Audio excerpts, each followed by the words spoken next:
Hello friends, I am Anila. Before coming to the topic on hand, I would wish to go back a few decades into time. In my childhood, there were no televisions, no, of course, mobile phones were not in the picture at all, and the kind of entertainment. So after coming back from school, were we sitting at home doing nothing?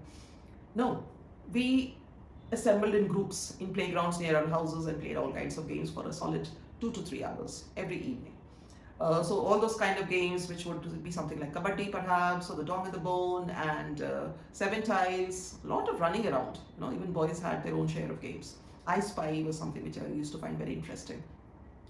And once we got back from play, and then after we had studies and so on, then there was this radio, which was an entertainment as well in homes, because there was no television at all in those days. So I remember watching Hawa Mahal at 9:15 in the evening, and the entire family used to assemble and listen to the little playlet, which used to come for 15 minutes.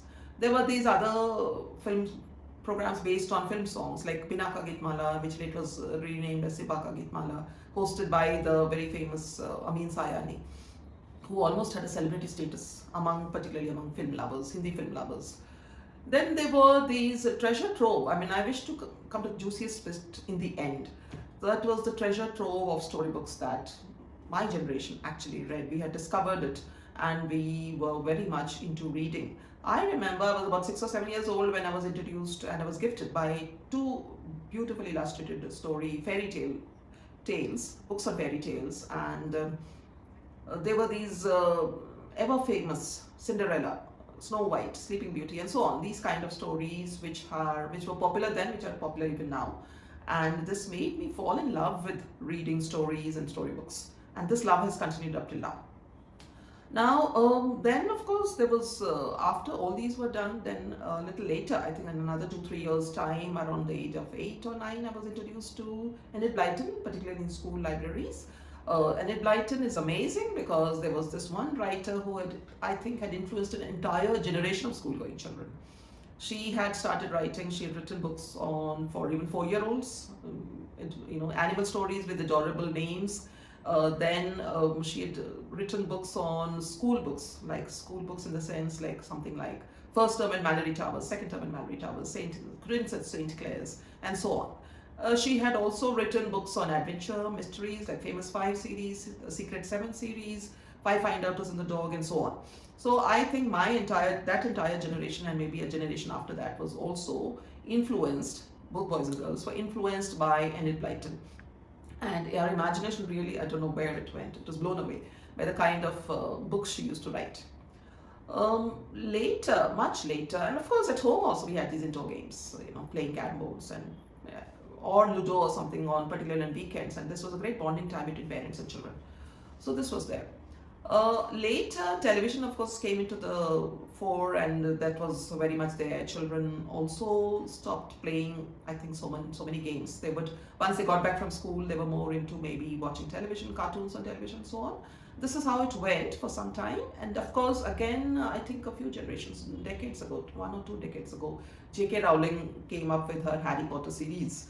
So she is credited with bringing children back to reading books, which had gone for a toss for 1 or 2 generations in between, because children were coming back home perhaps and they were sitting playing games on television, or sitting at home, or watching some videos on television, or later when mobile phones came into the picture, they were gaming and so on.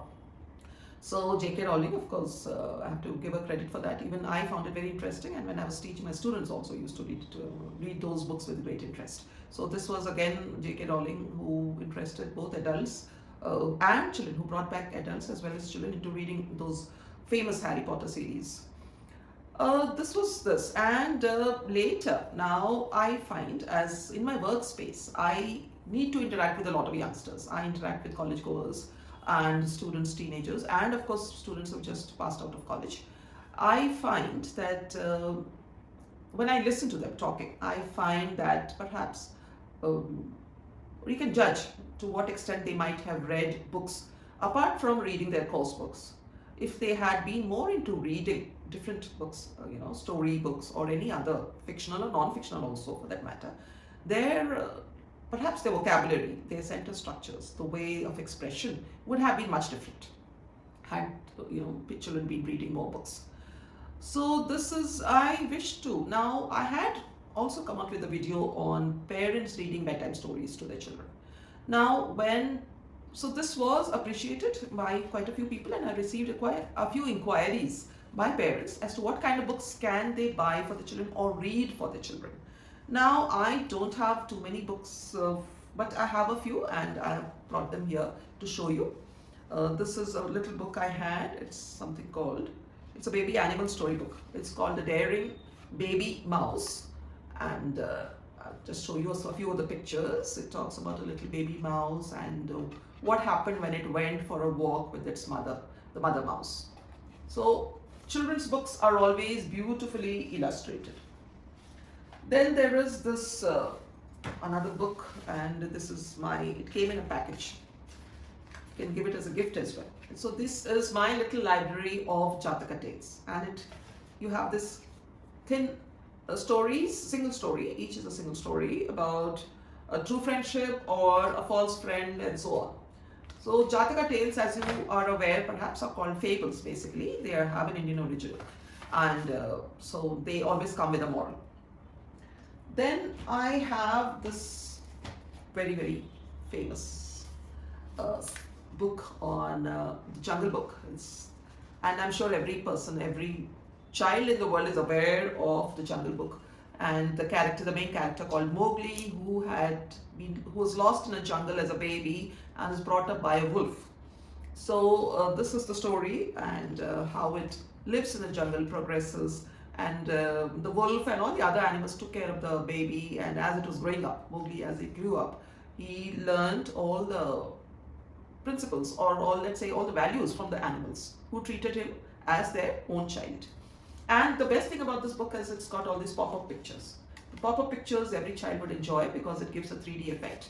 So this is something which definitely parents should buy. A few books at least with pop-up pictures for their children, because it would really interest them so very much.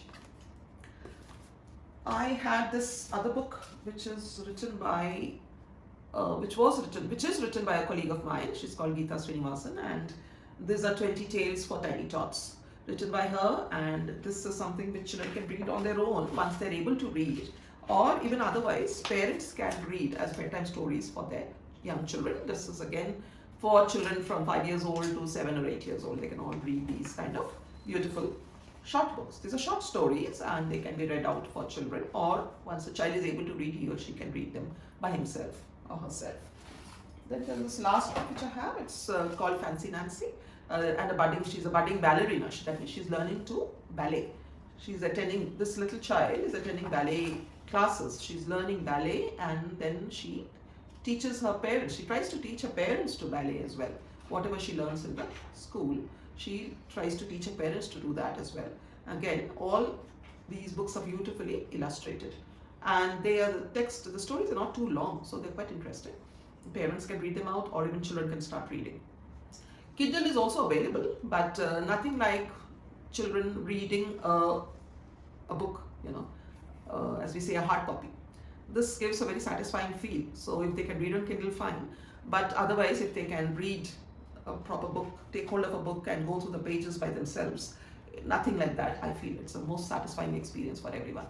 So parents, this is for not just parents, for children as well, but particularly for parents. Please get your children into the habit of reading books and encourage them to read books. Read them for them when they are very little children, and as they grow up, they themselves will ask for you to give them books so that they can read, because their curiosity is so ignited that they would love to read. And definitely that's going to have an effect on the way they express themselves, whether verbally or in the written form. So thank you very much for watching. Bye-bye.